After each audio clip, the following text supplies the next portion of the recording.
Hello everyone, it's Agita Plum here, and we are going to be doing a drunk cast. This is one of our kind of podcast series, except, well, you guessed it, we're a bit tipsy during this.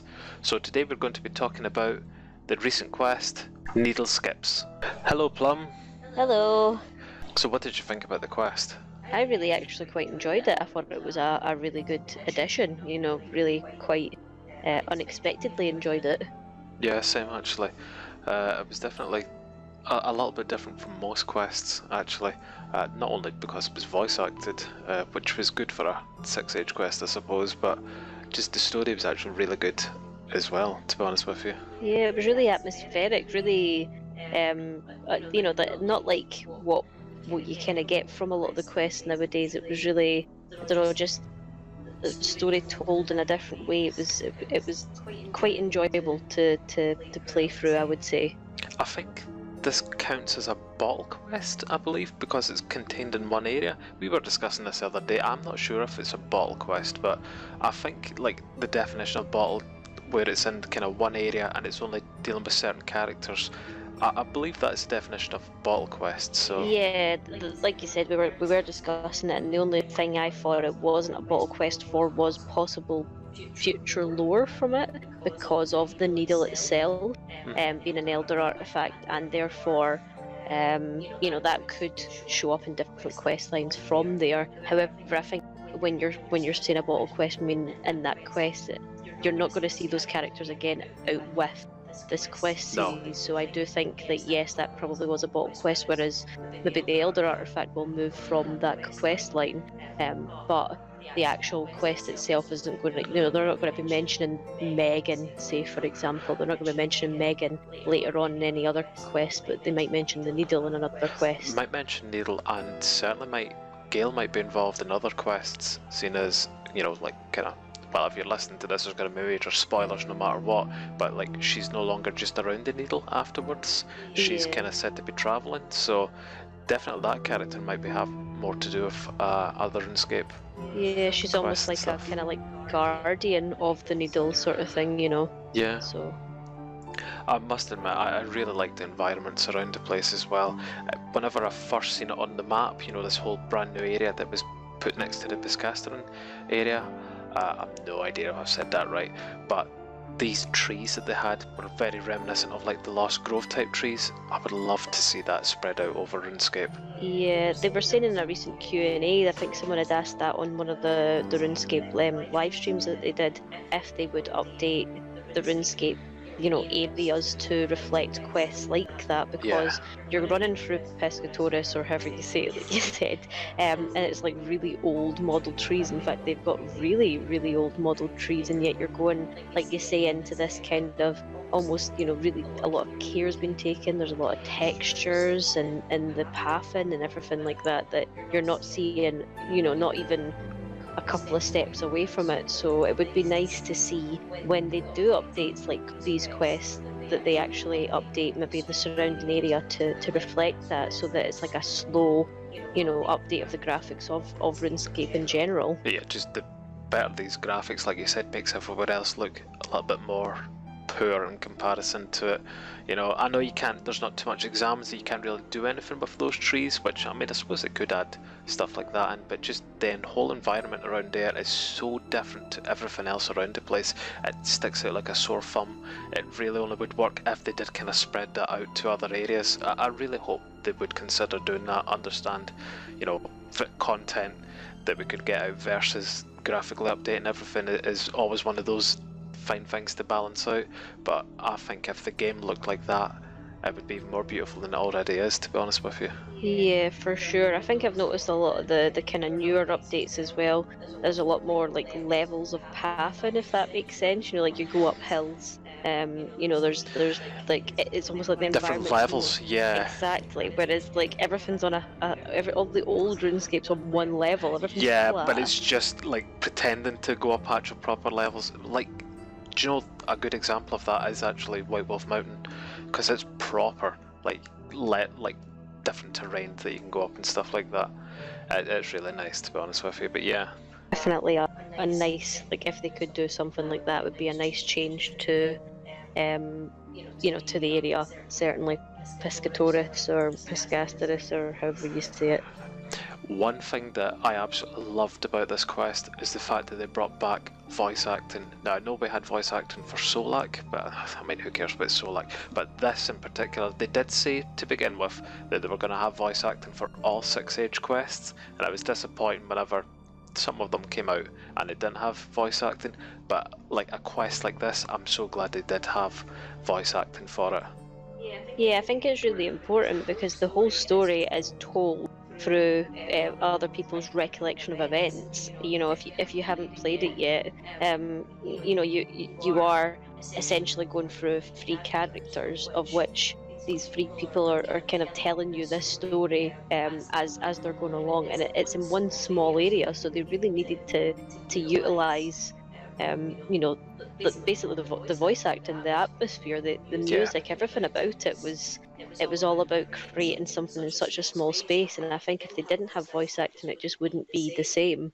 I think it would almost be cheaped out, because if you went to the wiki, did the you know, the quest guide, I think you could get it done within about 15 minutes. Oh, absolutely, yeah, absolutely, because it's just really entering words, and which we will come on to. But yeah, you could easily pass through all the memories just by putting in the right keywords, whereas this allows you to kind of drink in the environment, actually take in the story as well, which is much better way to play the quest than anything You're else. almost more invested in people like that as well, you know, because that's what the story is. It's essentially, you know, a kind of a lot of bad things have happened, a kind of series of unfortunate events, you know, and you get quite invested in the characters, and that's what you want, a connection. And I think without the voice there, you don't really get as much of a connection with them. You know, being able to do the story and hearing it as the emotions that it's supposed to be read as well, because text can be taken whatever way you want, whereas there's no way that you could take something being voice acted angrily, yeah, you know, that sort of thing. And I think that was something that I would love to see in all the future quests. I know it's not going to be every single one, but certainly, you know, anything that's a big major update would be nice to see some voice acting in it at least, so that we could get that environmental kind of atmospheric feel to them. I didn't feel like rushed or pressured during the quest either. It was just, everything was just quite gentle, quite relaxing. Take it at your own pace. Try to solve this mystery of this dead woman up on the hill. Like, what has happened there? But you don't feel pressured that you need to do this immediately. You could just take your time, and again, the music and the environment was such just that you could do that. You could take your time and do all this without feeling that you need to progress on to the next stage. You need to like quickly do all of this area so you can go into the next area and then do the next thing in that next area. It's just take your time and enjoy it. And that level of detail, you know, we don't really get that in many quests these days. It's always kind of, right, you've done this thing in this area, move on to the next area, go do the thing in the next area, right, move on to the next area, blah blah blah. At least this one is just take your time, enjoy this, because it's more about the story here than it is anything else. Yeah, a lot of the equations for the most recent quests is, you know, story, combat, story, puzzle, story, combat, you know, that sort of thing. Whereas this is purely immersion in the story. You know, you're enjoying the like what they're telling you, even if it's sad. You're actually enjoying like hearing it. You're taking it in. Like you said, there's no pressure. There's no rush. You can read over it. You can keep reading over it over and over again.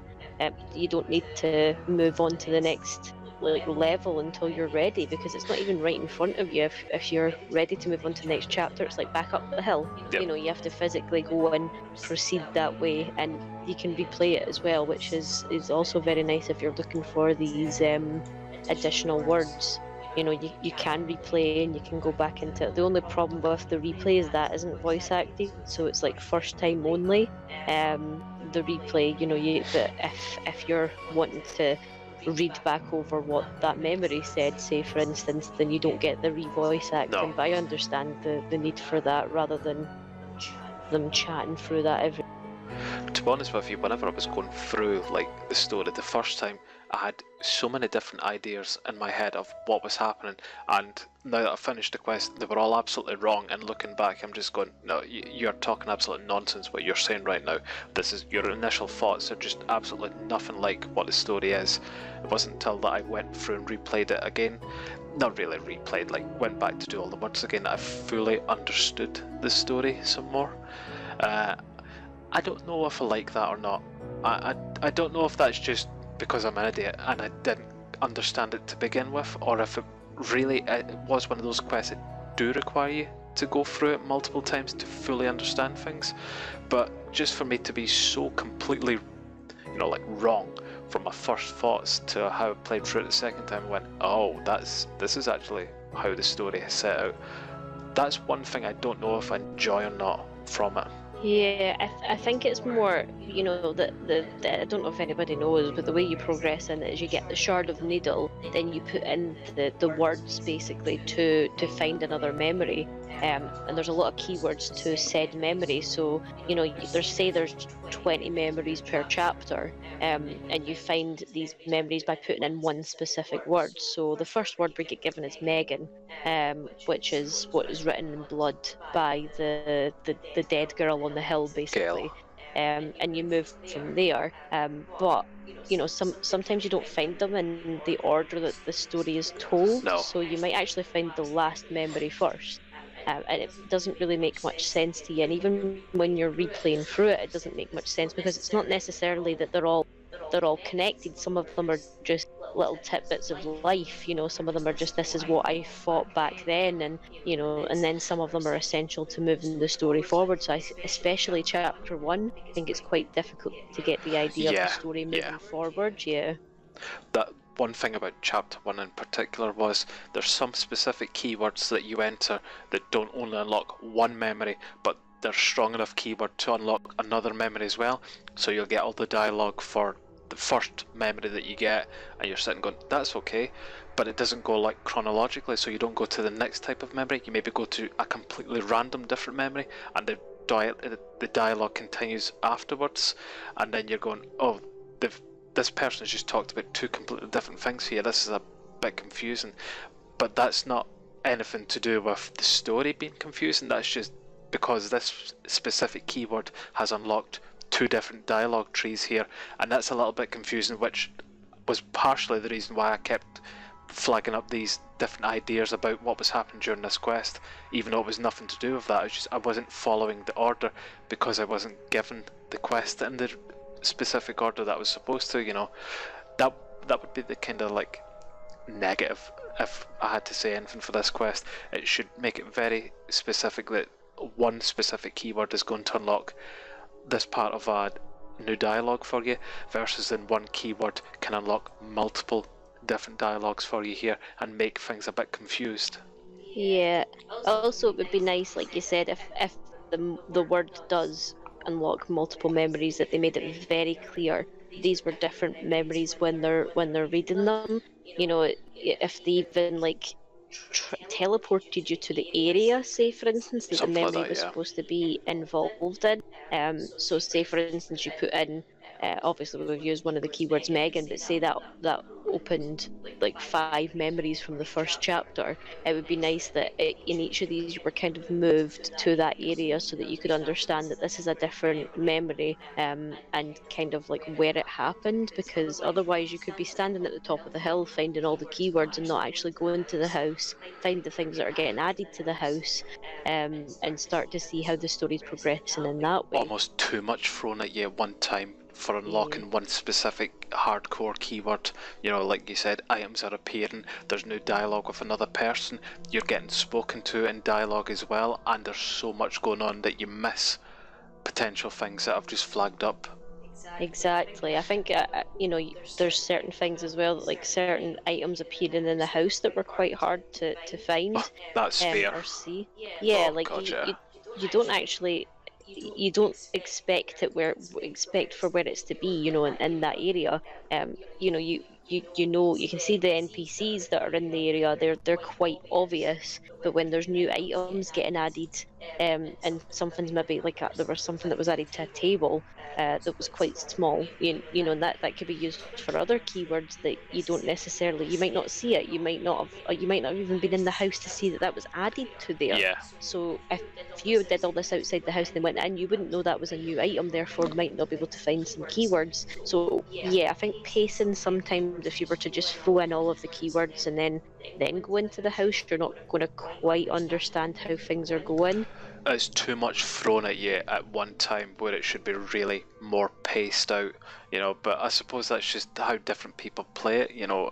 Whenever you're designing this, I suppose putting one keyword in to have so much meaning and unlocks for other things is difficult to gauge who's going to get that specific keyword to begin with.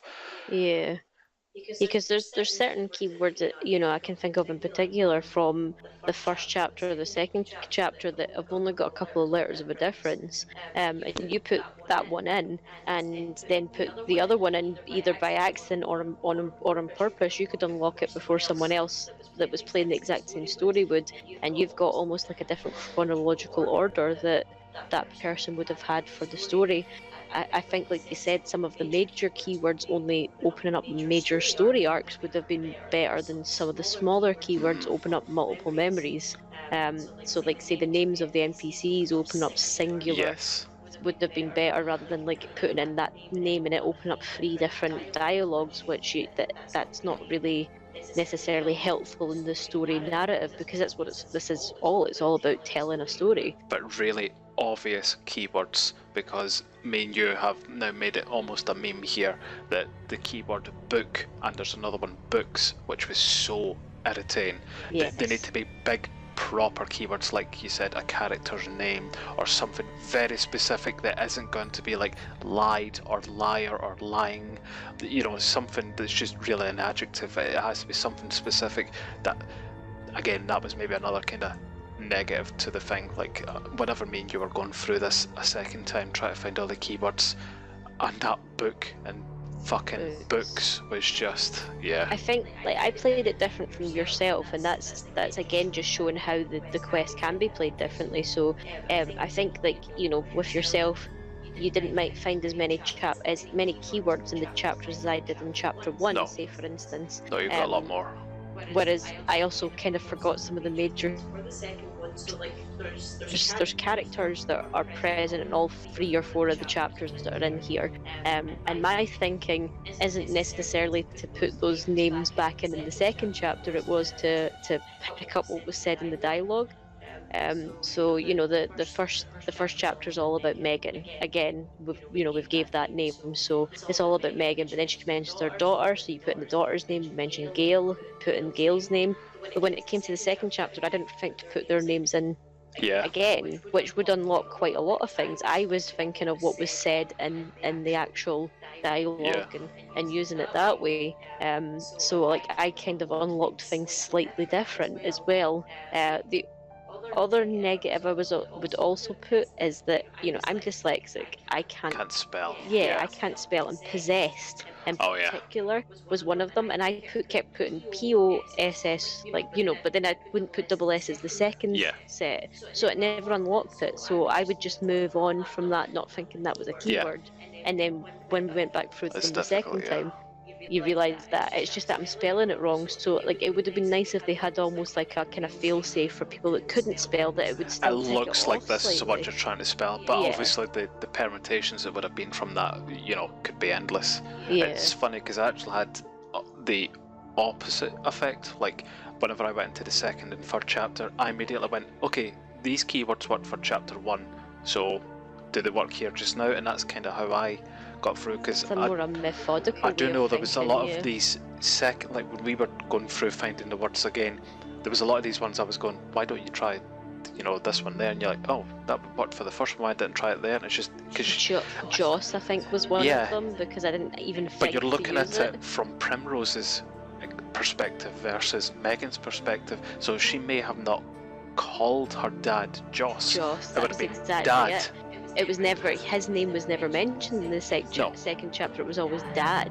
It was always, you know, yeah, okay, he might not have been brought up in a positive manner, but it was Dad, or, you know, and I put that and whereas the first one, obviously, with it being her husband, she mentioned him by name, because that's what you do. You don't say You don't Dad call them or by the first name, no. husband, you know, Yeah. that sort of thing. They're called by their name, so I didn't even think to use it in that sense. However, there was the books and books, like you said. I'd already got books and books, books, sorry. I had already either made a mistake in that sense, or I'd managed to unlock it, whereas you were very angry at that kind of thing, and there was a lot of that going throughout I'm sorry, keywords. but book should have unlocked book and books. Exactly. Or I'm sure I actually found books first, and it was because I didn't have book. That's what really annoyed me, because I had the plural before I had the singular, and I'm like, I mean, surely if you get one of them, it's the same thing. Like putting an S at the end of it to open a whole new keyword.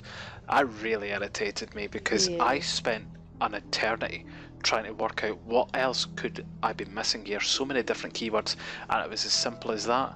That was annoying. I think, there was medicines and potions as well, which, you know, thinking about it as we're saying it as two different words, it's completely different. However, in the context of the story, they're actually the same thing.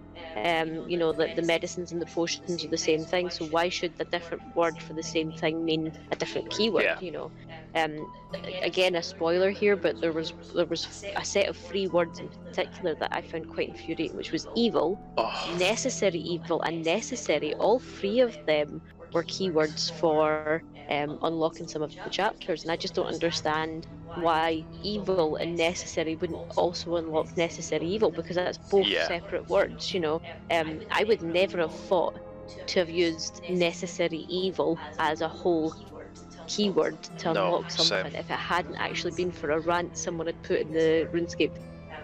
I would never have even thought about it. And, you know, if you are someone that went without a guide, then I think you're going to have a really hard time finding all of the keywords, because they're not necessarily what's actually said in the dialogue, which is, I think it should be completely what is said in the dialogue. You need to read between the lines sometimes as well. Yeah, exactly. You know, there's one in particular that's, you know, they're describing how she's summoning the essentially this dome that comes across them to travel through the time, and it's quite a specific word that they use, and I understand why then that's a keyword and why it's in there. You know, they describe that this is what it's like, what she's doing, and she's doing this, you know, and I can understand why that's a keyword and why it's brought up, even if it's a long word and difficult to spell. But they actually never say the words evil, necessarily evil, or necessary. I don't think they're actually brought up. I think it might be the name of a memory though. Possibly. Yeah. I would need to go back and double check that, certainly.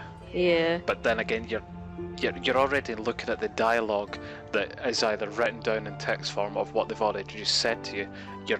There's so much that you can kind of get dialogue from, and again, you need to think on the top of your head as well, maybe even into proper RuneScape type game mechanics as well. Yeah, it's a lot. Again, from chapter 1, I remember they're talking about that, you know, someone's from the Wizard's Tower, and I remember them saying, like, they used air blast to warn one of the people away, basically. And this was the second playthrough after we'd found some of the keywords, and I start thinking, if that's what the keywords are like, then is one of the keywords, rather than using air blast, is it going to be spell? And it was. But yet the word spell was never used. And wand. I don't ever remember wand being used. Well, that was what it was. It was wand that brought that up. So, you know, but if you hadn't found them through a guide, then we wouldn't have even thought to use them as keywords. So I would definitely say that's a big negative. Although I don't think the keywords are required for anything. I don't think they're just Master Quest Cape. That is just to kind of complete them off. Yeah, it's just to get all the keywords, all the chapters, just to get your MQC. No, I don't actually think the keywords are required for Master Quest. I think it is literally just all of the memories that are required for it. So the keywords aren't. All you get is a lamp, an additional lamp. Oh, really? Oh. So God, we spent so long. Exactly, but I think that was the huge or the large lamp. But your Master Quest Cape is literally just to unlock all of the memories. Okay. which I think there was only one or two that you'd missed, and I could again completely understand why, because both of them I think were required one keyword in particular that unlocked them both. And if you miss that, then like you said, you're not progressing in the story completely. And you could unlock the next chapter very quickly with one keyword and move on and Yeah. not actually understand the story either, Yeah, which is exactly. yeah. But which is good if you want to quickly go through it, but not if you're desperately trying to understand the story, which I was. I was doing a live stream of it during the time, so you do have that little bit of pressure there as well. But I had so many theories about where the story was at and where it was going and what it was doing, just because this is all to do with time travel, and I was wrong so much. I was very wrong. The story was actually a lot simpler than what I was making it. Yeah. Because, I mean, you know that I'm a big Doctor Who fan, and this story kind of reeks of Doctor Who as well, just with time travel and going back. Time paradoxes and Stuff like that. And my brain was just going into like overdrive mode, trying to think of, okay, so, these are all to do with time paradoxes. So people can't be doing something like this, or they can be doing something. Yeah, it was very confusing. Yeah, no, I totally understand how Overthinking. it'd be easy to overthink the quest, definitely, because like you said, you're almost like you're not directed, you're left to your own your own way of thinking with the quest. So it's not like there's an NPC sat there No. telling you how to continue with the story. In most cases, this one is just finding keywords and moving forward. So, like you say, you almost get your own little idea of how this story is progressing before you actually see how it's going. And I think it's a good thing. It's a really nice way to play the quest, but it's also got a lot of like small negatives to it, in the sense that I don't think that the story's told to everybody in the order it should be and understood to the full extent it should be, if that makes sense. Here's one for you then. Just on that basis, right? I'm going to tell you what I think the story was about, and then you tell me what you think the story was about from what you got from it. So I believe that you had this family that was on this manor house way out in the Piscastern area, and they were set up near the needle for whatever reasons. I don't know if they were fully aware of the needle or not, but they've got this house there anyway. The husband is a wizard at the Wizard Guild, or the Wizard Tower, sorry, in Draenor Manor, and the Megan, the wife, she is just a merchant and who seems to deliver books wherever she gets them from to the Wizard's Tower. There seems to be the apprentice there called Sloop, who is in love with Megan. Who's in love with Primrose, the daughter of Megan, and Primrose is obviously in love with this Sloop person, so they're slipping notes back and forward to each other. One day, the mother catches wind of these notes from Primrose to Sloop and gets very angry and burns all these books that Primrose loves. Now, obviously, in the meantime, Primrose has come down with this illness, whatever this illness is, that is making her die, basically. So her story is a sad one as she's going along, basically always contending her death. But she goes along, she loves these books, she's made these kind of imaginary friends from these books. Well, are they imaginary, or are these books magic and they actually might be more real? Let me know. Anyway, at some point, the mother, Megan, burns these books and possibly releases a demon that possesses her called Meetum, I believe. And from that, she starts to get possessed and she starts changing. And it just seems to be unfortunate one day when she's delivering a book away to the Wizards Guild that a sea troll comes in and unfortunately kills Primrose. And this is kind of what leads to her going up the hill towards Gale, and or Gale coming down and saying, listen, we can change this, we can use the needle to go back in time and stop the sea troll from killing her. And this is where it starts beginning, where Megan realises that she can use the needle to go back in time to save Primrose, and just keeps doing everything a little bit different to make sure Primrose is fine, giving her better medicine or what have her, just to keep Primrose from keeping alive. But as they're going along, Megan has continued to get older because she's going forward in time and getting older, whereas Primrose always remains back in time, so she's always young, unfortunately still unwell, until the point where Primrose catches on and starts following her mother up to the hill towards the needle, and then getting kind of caught up in this Fred dome where they go back in time. So Primrose is always coming back being unwell, like the level of unwell she was each time, just until, you know, the kind of finale there where they realise that Primrose is coming back, so everything that Megan's doing to go back in time isn't meaning anything anymore, because they're just going back in time for the sake of it, and that's kind of how the quest continues. And I'm not sure if you're similar mind. The only difference I've got to what your story is that I don't believe that she was possessed by the demon before she goes up first time to go back in time the 30 days.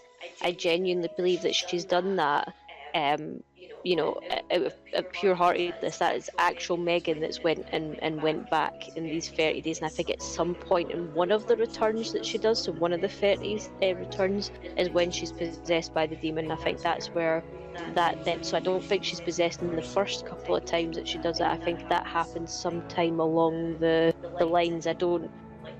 Like, yes, it would make sense if it was when she burned the book that she became possessed by this demon, but the fact that the first set of chapters doesn't have any mention of this demon, it's not until they start mentioning the return happening on multiple occasions that the demon is mentioned, that I reckon it's not actually happened the first time. I think that's just one of these, like, you know, because she keeps going back in time and changing things, like you said, doing little things like these pies that are supposed to make her better, or the potions that are supposed to make her better. I think that's just something that she's tried to do, or something she's done different.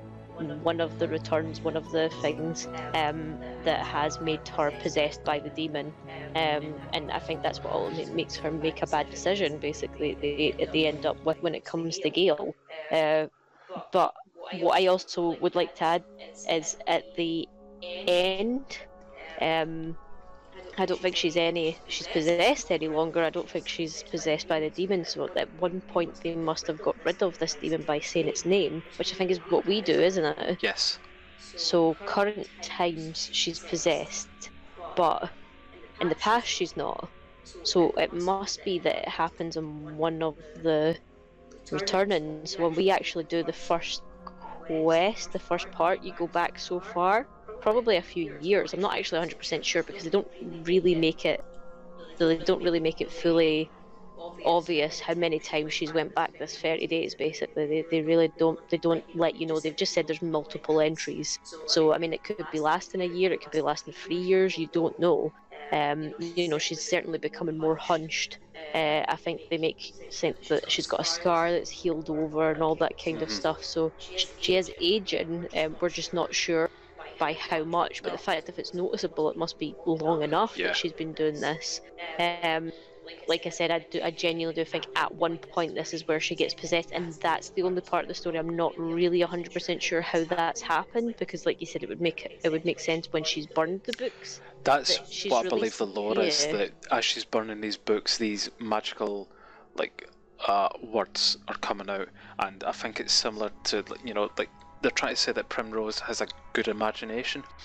I believe these books are magical, and that these, like Hannibus, Falk, and Gilly, I believe they're kind of like they're real enough that she can see them. They're not just her imagination. She does say that that's a gift from her dad. She does say that. She does say in one of the memories that could be some form before magic, he left her the gift of being able to see these people. So it could be some form of magic he's used.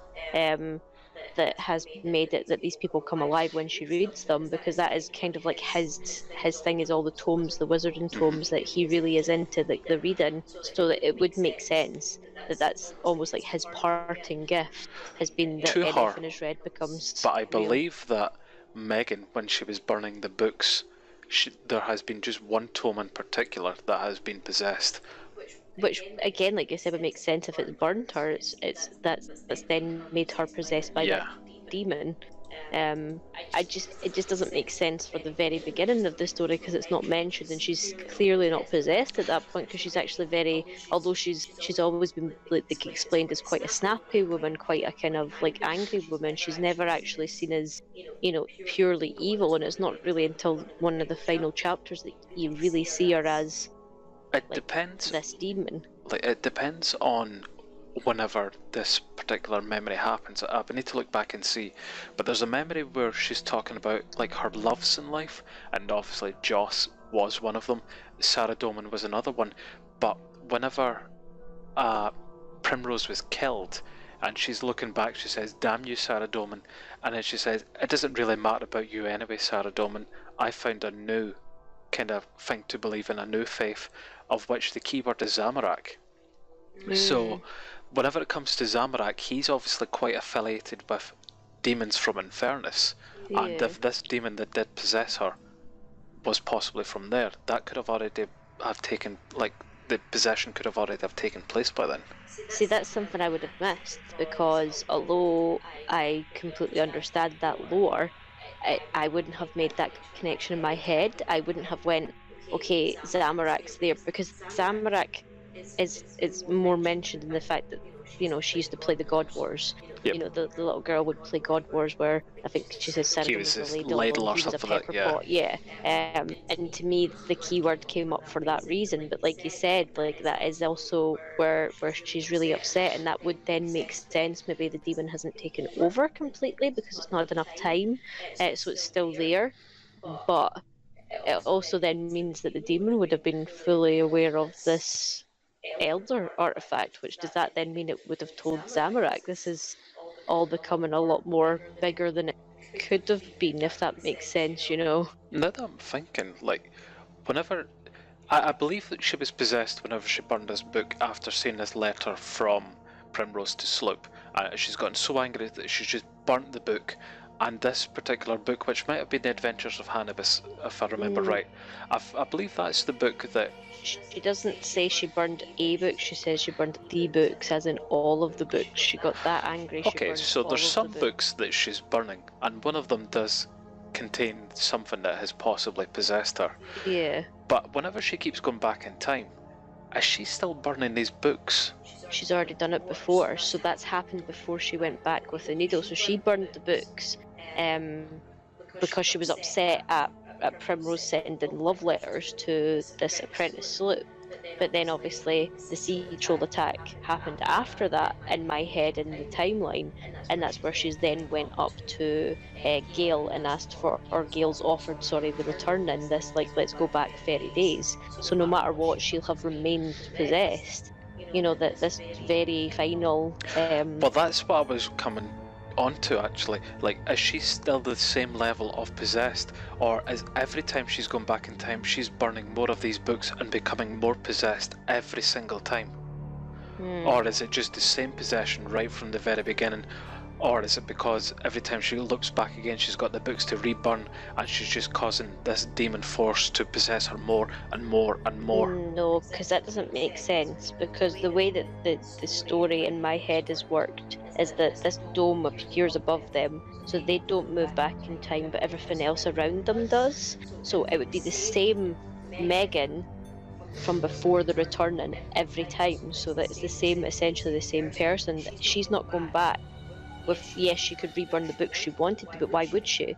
She's already had the She heart knows about from, it, yeah. She already knows about it, so why would she in a fit of rage go and reburn when she already knows that her daughter's sending love letters? Yeah. That's already happened, Interesting. essentially. So to me it's like the same possession, if that makes sense. It's maybe just that she's losing the fight because she's getting older, she's losing the fight because the demon's getting stronger, like there's more time. Yeah, we don't know how much time has actually passed, because she visibly looks older near the end of the quest than she does at the beginning. So I mean, this isn't just a case of 30 days or how many days. This could be years. Yeah, I would say it's definitely years, but they just don't make it like obvious how many, basically. One thing during the quest that I still really do not understand was one of the first times that Primrose followed Megan up towards the needle before she did the returning, where Primrose said she tripped over a grave. Whose grave? Yeah, because the grave is no longer there thereafter. Because after the returning happens, the grave has disappeared. Are they trying to symbolise that the grave was Primrose's? Because how could that be if Primrose was See, there? I imagine, yes. So what in my head, what I imagined the story was meant to be telling was that this grave was built at the top of the hill after the sea troll attack. So it was the very first time that Primrose was killed, basically, and the time that started the, Megan going back in time so often. But the kind of story, like the bit that they missed is the fact that if it was still under that dome that they've made to turn back time, the grave would still be there, and yet the grave is no longer there. And this spur buckthorn bush is at the bottom of the hill, so it wouldn't be within the Needle's dome. So it should never have been there in the first place. That this is the grave is confusing. Yeah, I would definitely say that, because it's not ever implied that Joss, the husband, is No, being he killed. was supposed to just basically went away. left. Yeah. Because I thought it was Graves. I thought it was Gail's grave, but clearly not, because she's lying at the top of the hill. At present day, she's dead. Yeah. It's not Megan, because she's still Yeah, there in present Exactly. So the only person it could be is Primrose, which wouldn't make sense, like you say, because unless it's within the dome of the of the returning, then. And again, paradox-wise, and again, this is big spoilers, because Gail is Primrose, it couldn't have been then again, because They're there, she wasn't buried. yeah. She went back in time of the Exactly. needle. So I genuinely don't know whose grave that was. Yeah, I think it was meant to symbolise her own grave, but I think that was a part of the story they maybe didn't really think properly about in that sounds sense. that way. Yeah, like I get the feeling that they kind of felt like that would be a kind of chilling part to the story, but didn't really think about like how it would fit in. I get the feeling that's what that was to do with, unless the mum's murdered someone else and Yeah, possibly. in that Yeah. 30 days, and then that's the only other thing that it could be. But I suppose it's never really explained what she's done each of the returning. There might have been some time Yeah. that some random person's appeared and she's killed them because she's been possessed. You don't know. True. It just Could have been the sea troll. Exactly. I mean, why would you bury it with a grave? I don't know. But just all in all, just too much timey-wimey, I believe. Yeah.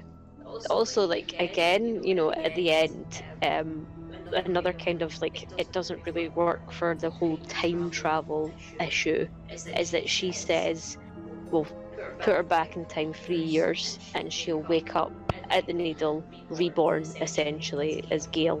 So Primrose will become Gale 3 years in the past. And you speak to Megan and she's, I've got to make this place look nice for when they arrive again. I'm like, but to me though, if that's time travel, you've put them back 3 years in the past, you are never going to see them again. You've put someone 3 years in the past, they're always going to remain 3 years behind you. Far you move in time, because it's linear, you're never going to see them again. It's not like in 3 years time Gail's going to appear. That's not what happens. She's always going to be 3 years behind that person. But it's true. Oh, my head.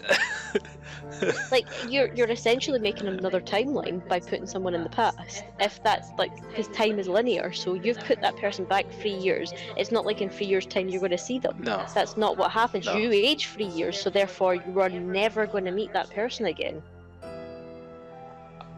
I'm very confused. This is what I was thinking about, though. It doesn't make sense. Like, she's like, oh, I'm going to make the place look lovely for them coming back in 3 years' time. I'm like, bitch, they're 3 years in the past and you're never going to see them again. You're going to be cleaning for 3 years? What?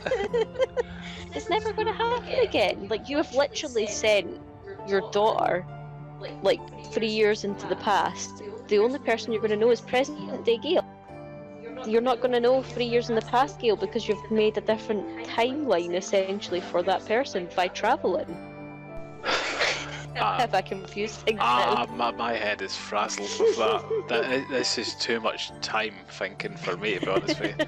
It was just so, like, in general, though, if you think about it, like, that you are sending that person to 3 years in the past, they're always going to be 3 years behind you then. So there's never going to be a time where you're going to see them again. So, see, the way I read that was, whenever Primrose was, I was about to say sacrificed to the needle. Whenever she was given up to the needle, Primrose was sent 3 years back in time, and she became Gale 3 years before any of present day stuff happened. So Gale woke up at the needle and wandered about, and that's wherever she got her name, because like the gnomes were something about her being gliding and scary and like the wind. So she was given her name. So she would maybe wandered the lands during that 3-year period before coming back to the needle, maybe to recharge or for whatever reason she came back to the needle. And it wasn't until she came back that the story kind of started there. She was looking at the house, looking at the family, going, something like I know something's happening here. And the mother right at the very end afterwards saying, I'm cleaning up the house, I didn't read that as in she was waiting for Gale to come back in 3 years time. It was just once Gale was done adventuring after everything had happened, that she was just preparing the house for her, because the house was a bit of a mess after all of this had happened. You know, she'd got rid of Joss, she had been possessed, and things were a bit chaotic inside the house. That's all I was reading that into. See, I read it as like I'm looking forward to seeing her in 3 years' time, sort of thing. I'm looking forward to the day I get to see Gale again.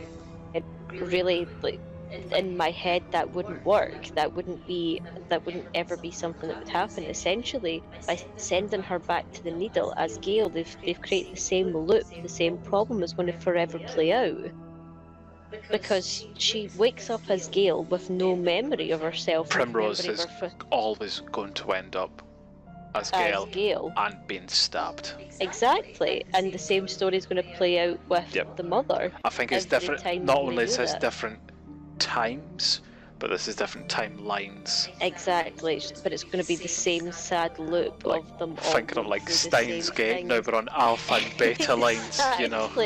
Exactly, where it's like the only difference is going to be to let Primrose die, basically, of her disease. That is the only way you're going to break out of that loop, is don't be selfish. She dies. Let her die, and like, I understand you do everything to save your child, if they're ill, of course, but because you're wanting to save your child, even to send her as a life, is something that she's no longer human. Essentially, she's something completely different. You're being selfish and then allowing this to continue over and over and over again, and that's the part of the story that's actually really sad. So just with you saying about her no longer being human, that actually comes more into a lore part of it. So the needle is an elder artifact, as we know. It was used by the elder gods to help them replay time if they did any mistakes, and obviously we can see that during the quest here. But it seems that those who are really affected by it, have been put back in time, seem to become just energy or anima fragments from it, as Gale is, because she's no longer human. I have no idea what she is. She's just an anima construct. She's very reminiscent of the memory of Guffix's daughter from Porce in that sense. Which would make sense again, the whole sort of anima, because that really is kind of how she is created. Well, not created as Guffix's daughter, but she's made from the memory of that, isn't she? So I mean, Primrose does technically die. She is no longer anything to do with anything, because she now becomes Gale, this energy being, this memory, basically. She looks like something from Ab. She does. Big blue, big scaly. Yeah. Apparently 10 foot tall, but I don't know what that puts our characters at, because we're not really that much shorter than us. I did that during the stream. I do remember her saying 10 foot, and I'm sure that's just hyperbole on Megan's part, but I did go up and stand beside her and go, yeah, my character's not 10 foot tall. No, I think we would be like 9 foot tall if that was the case, because she's really only like a head taller than us, to be fair. But this is going to be interesting how this quest continues, though, because the needle has so much more that it can be involved in. It's time travel. That's a huge thing that maybe RuneScape needs to be careful of, to be fair, because that leads into a world of hurt. We're not even going to go into the fact that it's because of time travel that Guffix is dead. Thank you, Mod Raven. But the enchanted key could possibly be made of part of the needle, because it's got to do with time travel. That's true, I never even thought about that. But this, I meant to look up before this stream, before we did this podcast, but I'm like the Needle is obviously got to do with time. Jazz is the elder god of time and sand. Yeah. But the very end word that we use is Wenla, Wenla, and Wen is another elder god here, and that says to me that is this needle got something to do with Wen? The elder god. Do you know what she is the elder god of, Wenla? I genuinely don't. Give me 2 seconds and I'll look that up. Because I think you'd brought up something previously which I thought was quite interesting, that Wen, obviously being the god, could be like that's your command to almost activate the needle itself, and then La could be the actual like proverb, not proverb, you know what I mean, like the kind of like the thing that is to do now. When La was a pause word, it basically means you pause time. So when could be like, you know, you asking the god when to pause, so La could be stop. You know, you don't know, it could be something like that. You could be asking her permission to stop time, if that's what she turns out to be. You know, Jazz certainly is the only elder god we've ever met. Spoilers again. So we're not 100% sure what Wen is all about, but when you do meet Jazz, she's almost like a ticking clock look about her, where the kind of like the bits behind her move like a clock face. You know, she's almost like ticking. So we're not sure if that's what, but it would make sense. Wen is one of the elder gods that is present, Yeah. you know, so it would make sense that it's got something to do with her, because we know that Jazzy's elder artifact is the Stone of Jazz. This could be one of Wen's, certainly. Exactly. Like, I've just looked up, so Wen is of inversion and ice. So ice maybe nothing to do here, although it is said that she's underneath both Oracle Mountain and White Wolf Mountain, but inversion to be the invert of something, that doesn't really tie in here with time, to be honest with you. It might do though, you don't know, to invert, you know. Yeah, that's not really, but then we're not really 100% sure of where they're taking the god storyline. No. You know, in that sense. So there could be some things we don't know about Wen that they're bringing forward, and that could be one of them. You know, this needle could be her artifact, and that's all that it's. Whether she's the elder god of time or not, because that's clearly Jazz, it still could be her elder artifact, so therefore speaking her name is what makes things work. So it could be like when La, when something, could be the kind of words that we use going forward. It's the only one we're given in the quest, at least. Like, La could have a special meaning because I think it was Heart of Stone quest, or whatever it was called. You have like the elder god's name followed by Kra, so Jazz Kra, Wen Kra, or Bit Kra. That was just to mean like talking mouthpiece or voice, I suppose. So I wonder if La just means something in that terms as well. Yeah, would make sense. Unless Wen La is like an anagram or something. I've not even tried to decipher that. I'll know. I'll new. All new. All new. All new.